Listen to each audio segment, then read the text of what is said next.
ડિસેમ્બરમાં યોજાનાર ક્ષત્રિય એકતા મહાસંમેલન અંતર્ગત શહેરા પાલીખંડા ગામે કરણી સેનાના રાષ્ટ્રીય અધ્યક્ષ ડોક્ટર રાજ શેખાવતની ઉપસ્થિતિમાં ક્ષત્રિય સમાજનો કાર્યક્રમ યોજાયો હતો.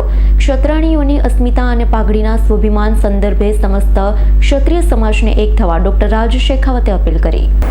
ગુજરાતના તમામ ક્ષત્રિયો એક મંચમાં આવે તે માટે આગામી 22મી ડિસેમ્બરના રોજ અમદાવાદ ખાતે ક્ષત્રિય એકતા મહાસંમેલન યોજાવા જઈ રહ્યું છે. યોજાનાર મહાસંમેલનની આમંત્રણ યાત્રા સાથે કરણી સેનાના રાષ્ટ્રીય અધ્યક્ષ ડોક્ટર રાજ શેખાવત આજ રોજ પંચમહાલ જિલ્લાના શહેરાની મુલાકાતે પહોંચ્યા હતા. સૌપ્રથમ તેઓએ પાલીખંડા ગામે સ્થિત મરડેશ્વર મહાદેવ મંદિરના દર્શન કર્યા. ત્યારબાદ પાલીખંડા ગામે શહેરા તાલુકા સહિત પંચમહાલ મહીસાગર જિલ્લાના ક્ષત્રિય સમાજના યુવાન અને હોદ્દેદાર સાથે રૂબરૂ મુલાકાત કરી. ઉપસ્થિત સૌને નવા વર્ષની શુભેચ્છા પાઠવી મોટી સંખ્યામાં મહાસંમેલનમાં હાજર રહેવા સમસ્ત ક્ષત્રિય સમાજને અપીલ કરી હતી. જણાવ્યું હતું, ક્ષત્રિયો એક થાવ, આપણી આ લડાઈ ક્ષત્રિયોની અસ્મિતા અને પાઘડીના અભિમાન સંદર્ભમાં છે. સરકારને ક્ષત્રિય સમાજની એકતા થાય તે ચલાવી લેવું નથી. આપણે સૌએ દેખાઈ રહ્યું છે. યાત્રાના માધ્યમથી ક્ષત્રિય સમાજ એક થઈ પોતાની એકતા દેખાડવી પડશે તેમ કહી કરણી સેનાના અધ્યક્ષ ડોક્ટર રાજ શેખાવતે રાજ્ય સરકાર પર આકરા પ્રહારો કર્યા હતા.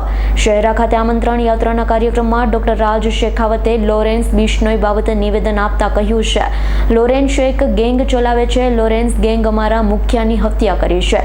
લોરેન્સ અત્યારે જેલમાં છે અને એટલે એન્કાઉન્ટર એકમાત્ર વિકલ્પ છે. એન્કાઉન્ટર કરનારને અમે પુરસ્કાર આપીશું. એ ઘોષણા પર હું કાયમ છું. અમારા અનમોલ રતન સુખદેવી સિંહની હત્યામાં પણ દોષિતો છે. તેમને એન્કાઉન્ટરની અમે માંગણી કરી છે. લોરેન્સ પણ એક આતંકવાદી છે. આખા દેશને ભયભીત કરી નાખ્યું છે. દરરોજ કોઈકને કોઈકને ધમકી આપતો રહે છે. ખંડણી વસૂલે છે. હત્યાઓને અંજામ આપે છે. હાલ 200 કરોડની ડ્રગ્સ ડીલમાં તેમનું નામ હોવાથી જેલમાં છે. આવા વ્યક્તિને આ દેશમાં જીવવાનો અધિકાર ન અપાય. આવા વ્યક્તિઓ કાનૂની ભાષા નથી સમજતા, સંવિધાનની ભાષા સમજતી નથા તેવા આવા આતંકવાદી સિન્ડિકેટ ચલાવતા લોકોનું એન્કાઉન્ટર કરવામાં આવે. આખી ગેંગનો ખાત્મો કરવામાં આવે. દેશની જનતાને ભયમુક્ત કરવામાં આવે તેવી માંગણી કરી છે. આજથી 3 મહિના પહેલા મને જાણ થઈ કે લોરેન્સના માણસોએ બિહારમાં મારી સોપારી આપી છે. પછી મારા પર આક્રમણ કર્યું છે. કોઈના બાપથી ડરતો નથી, માત્ર દેવોના દેવ મહાદેવથી ડરું છું. અમારા સમાજના મુખ્ય સુખદેવ સિંહનો હત્યારો બચવો ના જોઈએ. સુખદેવ સિંહની હત્યા કરનાર ગેંગનો મુખ્ય અમારે જોઈએ. અમને ઠાર મારીશું. ગેંગનો મુખ્યને લઈ જ જંપીશું. જેલમાં છે તો સુરક્ષિત છે. જો જેલની બહાર આવશે તો ક્ષત્રિય સમાજના યોદ્ધા તેને છોડશે નહીં. આમંત્રણ યાત્રાનું આયોજન આજે પંચમહાલ જિલ્લામાં કરવામાં આવ્યું છે અને તારીખ 22 ડિસેમ્બર 2024ના રોજ બપોરે 1:50 અમદાવાદમાં ક્ષત્રિય એકતા મહાસંમેલનનું આયોજન કરવામાં આવ્યું છે. સમસ્ત ક્ષત્રિયો દ્વારા આ આયોજન કરવામાં આવી રહ્યું છે અને એની જે વ્યવસ્થાપક તરીકે ક્ષત્રિય કરણી સેનાએ જિમ્મેવારી લીધી છે.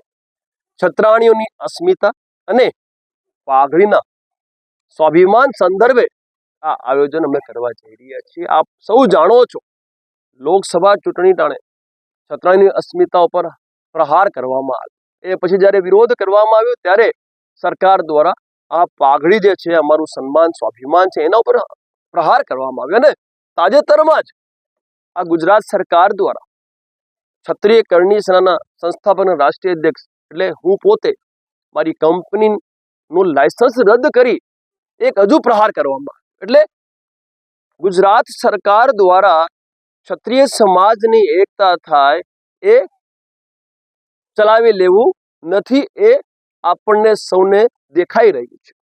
એટલે આ જે યાત્રા છે એના માધ્યમથી અમે ક્ષત્રિય સમાજને જાગૃત કરવા આવ્યા છીએ કે જે ગુજરાત સરકાર છે, ગુજરાત સરકાર લગાતાર તમારા ઉપર પ્રહારો કરતી આવી છે, તમારા ભાગલાઓ કરતી આવી છે અને આ ગુજરાતની આખા દેશમાં રાજ કરતી આવી છે.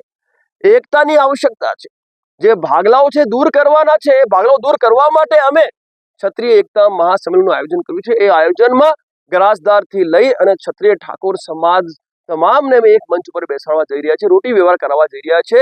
એ રોકવા માટે આ મારી કંપનીનું લાયસન્સ રદ કરવામાં આવ્યું છે. એટલે આ તમામે તમામ વિષયોને લઈને અમે આયોજન કરી રહ્યા છીએ અને 8 તારીખે ગુજરાતના તમામ જિલ્લાઓમાં 11 નિરાધાર ક્ષત્રિય દીકરી બાઓના લગ્ન કરવા જઈ રહ્યા છે. આ ઉદ્દેશ્ય લઈને આજે હું યાત્રા ઉપર છું અને આ જે યાત્રા છે એના માધ્યમથી તમામ ક્ષત્રિયોને અમે જાગૃત કરવા આવ્યા છીએ કે તમે એક છો.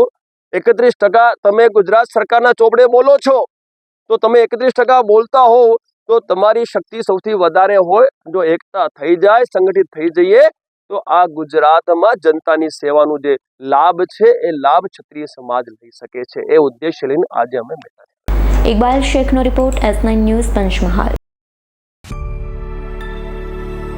અમારી તમામ માહિતીથી અપડેટ રહેવા માટે જોડાયેલા રહો S9 ન્યૂઝ સાથે.